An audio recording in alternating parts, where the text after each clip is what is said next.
One of the biggest challenges namin sa mentorship is that bukod sa sobrang taas ng demand ng mga mentors sa mga clients nila, hindi na rin namin alam kung saan namin isisingit yung schedule ng mentorship program. And I really just have to be honest about this. Hindi po marketing pag sinabi namin mabilis mapuno yung mga classes. As a matter of fact, we're losing profit just because we wanna keep yung class as small as possible para mas matutukan yung mga mentees namin.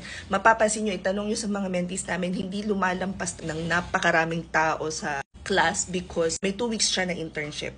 And yung 2 weeks na internship, lahat yun iniisa-isa ng mga mentors. Lalo na si Edina, napakasipag niyang sagot sa mga questions. Maririnig niyo ba yung hilik ni Popski? Sorry na in advance. So yung class namin mag-o-open ng, na-move siya pala. Initially it was June 2, na-move siya to June 22nd. And ang daming nasa waitlist nito. So sila yung mga unang pwedeng mag-enroll. But if you guys wanna join, i-click nyo lang tong link sa bio ko and then it will open our Gig Hub. Keep in mind sa Gig Hub, napakarami rin dyang free resources. So, i-check nyo na rin tong pinakang Gig Hub natin. Free resources, mga job posts. Anyway, what we're looking for is live mentorship class. Ito yung mga open classes namin.